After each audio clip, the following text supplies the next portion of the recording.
आज आप परोपकार की दृष्टि से भी कोई कार्य करेंगे तो वह परोपकारमय कार्य भी विकृति में लगने लगेगा। परोपकार की दृष्टि से जो कार्य होते थे, आजकल लोग उन परोपकारमय कार्यों को विकृतिमय समझने लगे हैं। परोपकार शब्द का अर्थ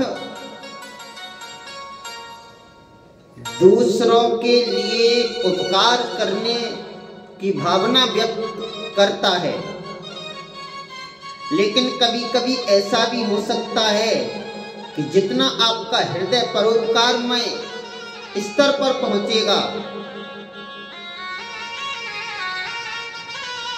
तो वहां आपको गलत साबित कर दिया जाएगा। अगर किसी व्यक्ति के हृदय में परोपकारमय दृष्टि हुई और वह परोपकार की दृष्टि से कुछ कहता है, कुछ करता है, या किसी व्यक्ति से कोई कुछ पूछता है और वह व्यक्ति परोपकार की भावना से अगर बताने का प्रयास करता है, उस वक्त अगर कहीं ये कह दिया जाए कि आप बदले बदले प्रतीत हो रहे हो, अगर कोई आपसे कुछ प्रश्न पूछे, आप उस प्रश्न के जवाब में उन्हें समुचित उत्तर दें, लेकिन कहीं आपके उत्तर देने की भाषा में इतना जागृत हो गया कि आप बदले बदले लग रहे हो, तो फिर आपकी उस परोपकारमय संभाषण पर समुचित विकृति उत्पन्न हो जाएगी, आपका हृदय विदीर्ण हो जाएगा।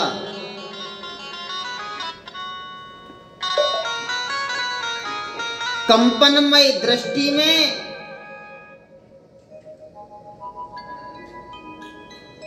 आप जागृत नहीं रहोगे।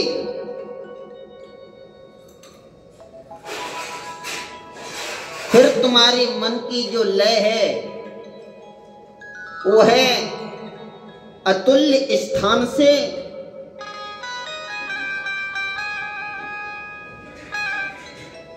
परोपकार की भावना को व्यक्त नहीं करेगा।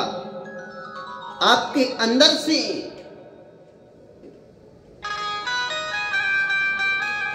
आह निकल के बाहर आ जाएगी। बस यही सत्य है। कहना, समझना, परोपकारमय भाव जागृत करना, अपने स्तर को परमात्मामय बनाना, ये भी एक जीवन का अटूट सत्य है। लेकिन शैले शैले न माणिक्यम,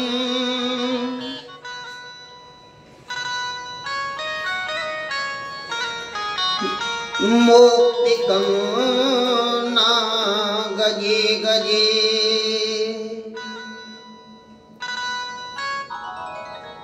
साधवो नहीं सर्वत्र चंदनम ना बने बने। शैल माने पर्वत, शैले शैले न माणिक्यम।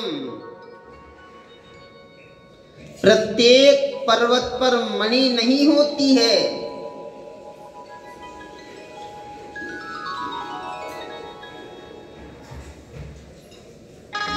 मोक्तिकं न गजे गजे।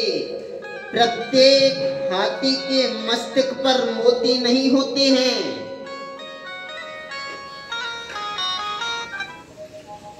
साधवो नहीं सर्वत्र, और प्रत्येक स्थान पर सज्जन पुरुष नहीं मिलते हैं, प्रत्येक जगह पर सज्जन पुरुष नहीं मिलते हैं।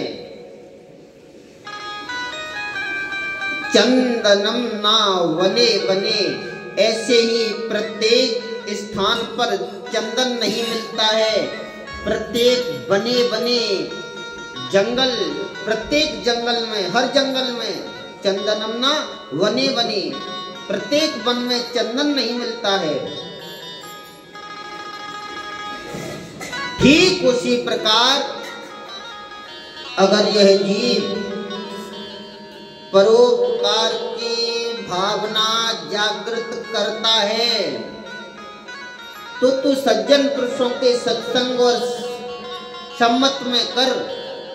अगर कहीं विकृति उत्पन्न हो गई तो तेरा ये सारा जीवन मिथ्या चला जाएगा, फिर इस जीवन का कोई लाभ नहीं है।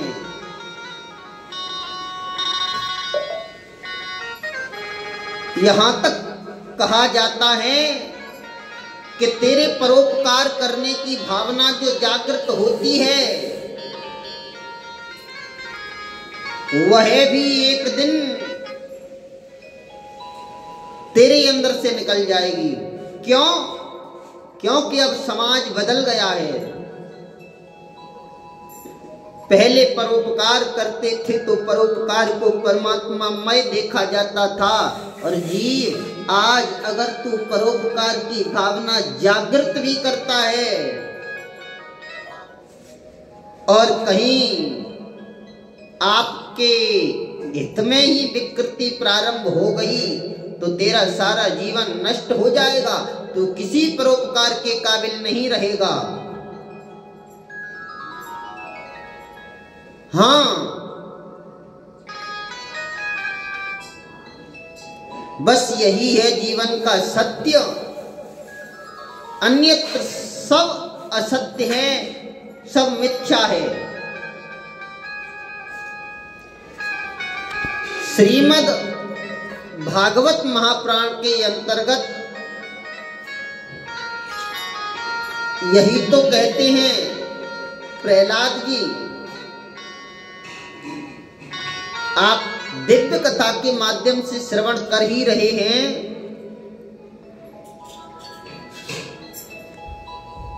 ये हिरण्य कश्यपु का उद्धार भगवान करते हैं तो प्रहलाद से कहते हैं, हे प्रहलाद तू कुछ मांग ले, तू कुछ मांग ले। प्रहलाद कहते हैं, नहीं प्रभु, मेरी कुछ मांगने की इच्छा नहीं है, मुझे आप मिल गए, अब मुझे कुछ नहीं चाहिए। बोले प्रहलाद, कुछ न कुछ तो तुझे मांगना पड़ेगा। मेरा देने का मन है।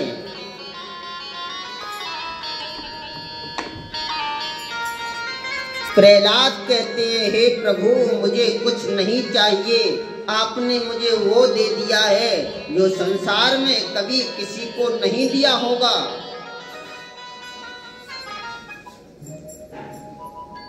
भगवान कहते हैं, प्रहलाद मैंने तुझे क्या दे दिया? ऐसा मैंने तुझे क्या दे दिया जो संसार में किसी को नहीं दिया? बोले प्रभु, आपने मुझे वह दे दिया है जो कभी आपने ब्रह्मा जी को भी नहीं दिया होगा, जो कभी आपने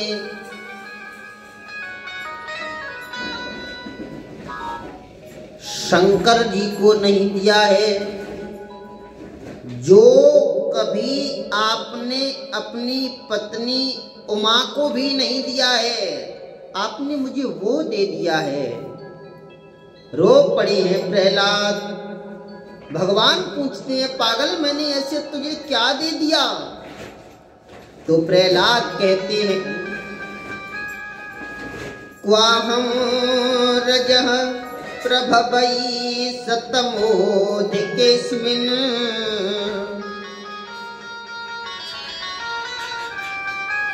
जात सुरे कतवानुकंपा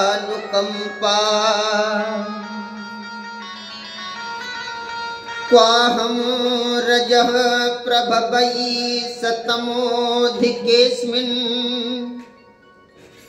जातः सुरेतरकुले क्व तवानुकम्पा। न ब्रह्मणो न तु भवस्य न वै रमाया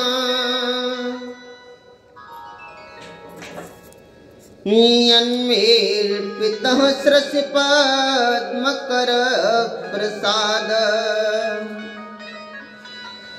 प्रहलाद कहते हैं, हे प्रभु, क्वाहं रजः, कहा तो मैं एक दैत्य पुत्र, क्वाहं रजः प्रभवई सतमोऽधिकेऽस्मिन्, और कहा आप जगत के ईश्वर हैं।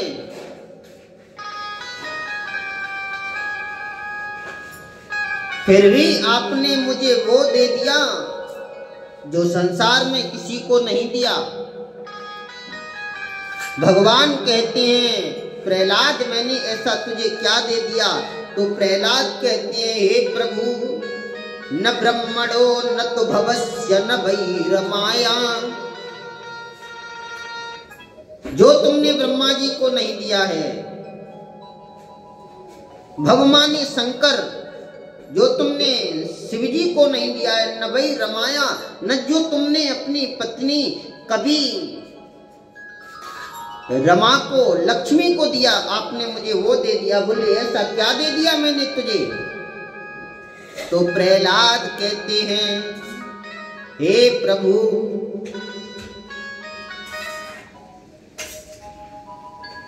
आपने कभी ब्रह्मा जी को अपनी गोद में बिठा करके जीभ से चाटा है?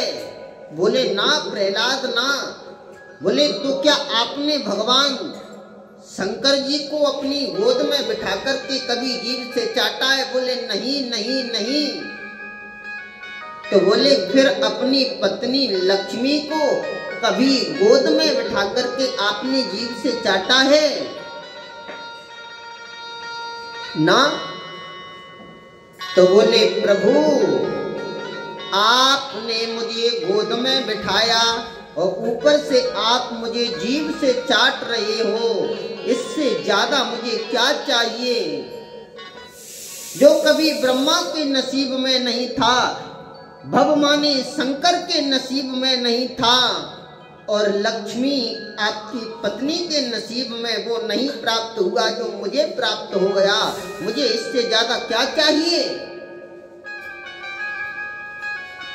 भगवान कान पकड़ लेते हैं, प्रहलाद तू जीत गया, मैं हार गया, तू मुझे माफ कर दे, लेकिन फिर भी मेरा कुछ देने का मन करता है, तू कुछ मांग ले।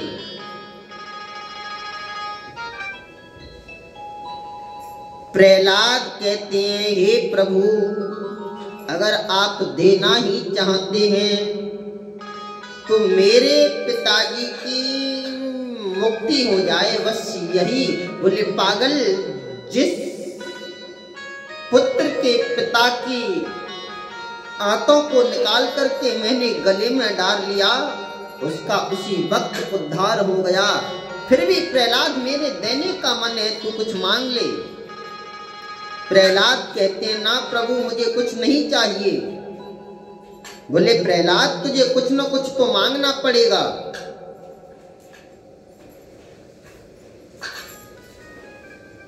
मेरी देने की इच्छा है। तब भगवान नरसिंह से ये प्रहलाद कहते हैं, हे प्रभु, मुझे आप एक वरदान दे दो। बोले क्या? मेरे जीवन में कभी कुछ मांगने की इच्छा ही प्रकट न हो, बस यह मुझे दे दो, बस मैं यह मांगना चाहता हूं। भगवान कहते हैं बाहरे प्रहलाद, तेरे जैसा भक्त मैंने अपने जीवन में नहीं देखा। और ये बात नितांत सत्य है। अगर कहीं मांगने की बात आ पड़ी तो ये जीव मांग मांग करके बहुत बड़ी लिस्ट पेश कर देगा भगवान के पास। लेकिन प्रहलाद, मेरे मन में कभी कुछ मांगने की इच्छा ही प्रकट न हो। बस ये है भक्ति, ये है परमात्मा का मिलना, ये है परमात्मामय तत्व। और इस संसार में परमात्मामय तत्व कुछ भी नहीं है। भगवान प्रसन्न हो जाते हैं, प्रहलाद को अंक में भर लेते हैं। प्रहलाद, तेरे जैसा भक्त होना असंभव है,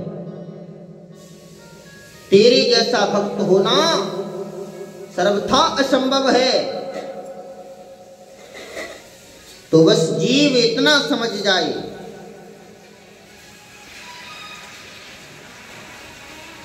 परमात्मा से अगर कुछ मांगना है तो जीव तू इतना ही मांग, हे प्रभु मैं तेरा हूँ, तू मेरा है। मैं भूल से जन्म मरण रूपी रोग में पड़ गया हूँ।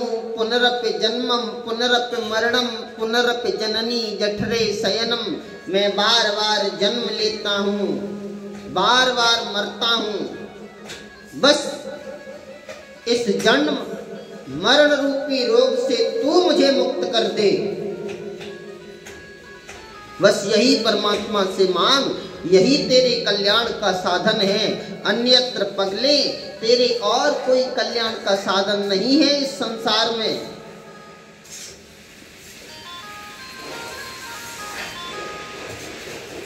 प्रहलाद बस अपने पिताजी की मोक्ष के अलावा परमात्मा से मांगता है तो यही कहता है, मेरे मन में कभी कुछ मांगने की इच्छा प्रकट न हो। क्यों? क्योंकि ये जीव मांग मांग करके इतना विषैला बन जाता है, इतना विषैला बन जाता है, फिर इसका मन नहीं भरता है।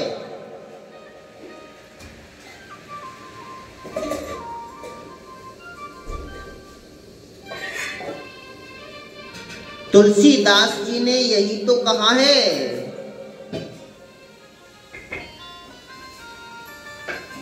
भूमि परत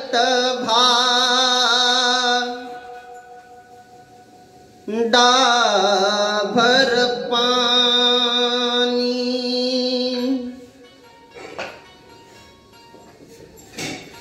जिम जीवाई माया लिपटानी।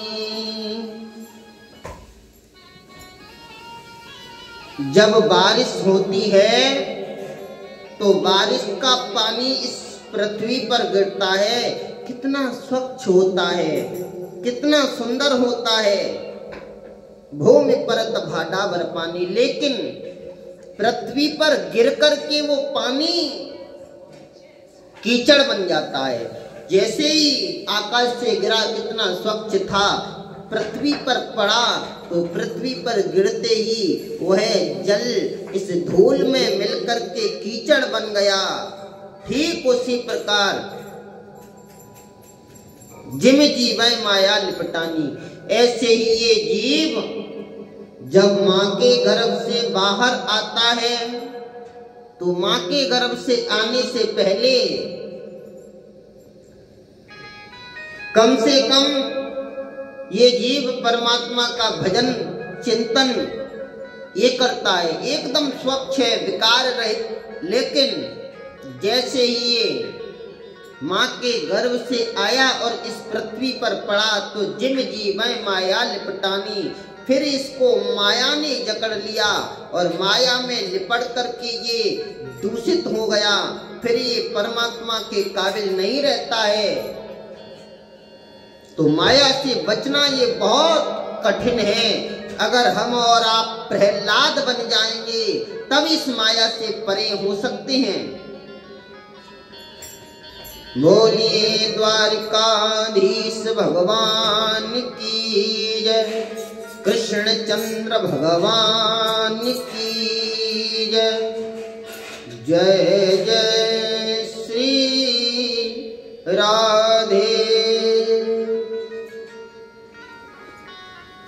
तो मेरे भाई, बस जब ये जीव इतना समझ जाएगा कि तेरा कल्याण केवल परमात्मा का भजन है, केवल परमात्मा का चिंतन है, तब कहीं न कहीं तू इस भवरूपी सागर से पार हो सकता है।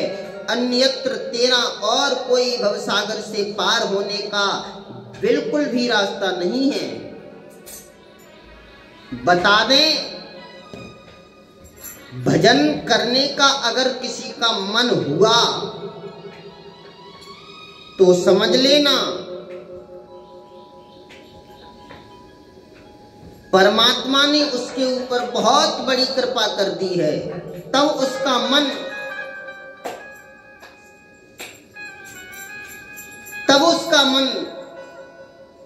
परमात्मा के भजन में लगेगा, तभी वह परमात्मा के चिंतन में डूब सकेगा। अन्यत्र और कोई परमात्मा के चिंतन में डूबने का साधन नहीं है। ये भजन भी किसी बिरले व्यक्ति को प्राप्त होता है। भजन का मन भी उसका करता है जिसके ऊपर ब्रह्म ने बहुत बड़ी कृपा कर दी है, तब उसका भजन का मन होता है। बता दें, अभी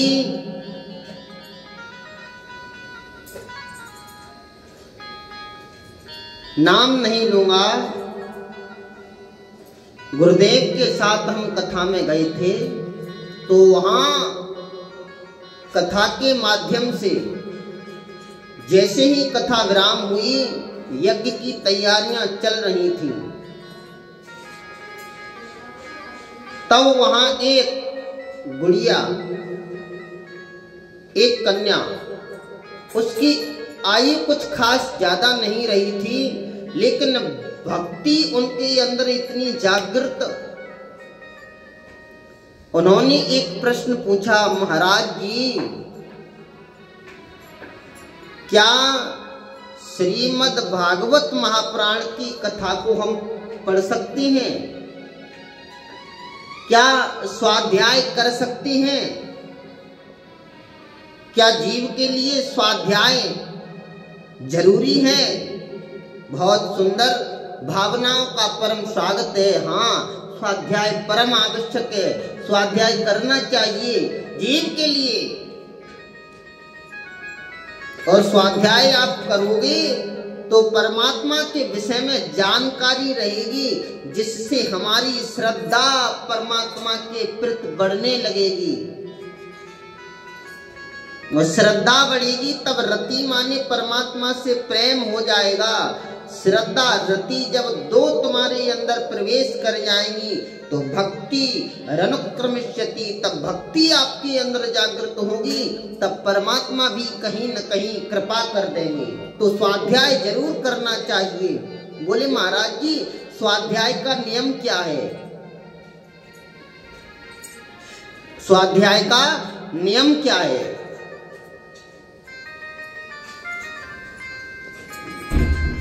क्या 7 दिन में ही इस पुराण का स्वाध्याय करना चाहिए? नहीं नहीं नहीं। हमने बताया भी कि बेटा, स्वाध्याय के लिए तो बस यही नियम है, शुद्ध पवित्र अपना शरीर होना चाहिए, भगवान के सामने विराजमान हो जाओ और प्राण के सामने दीपक जला करके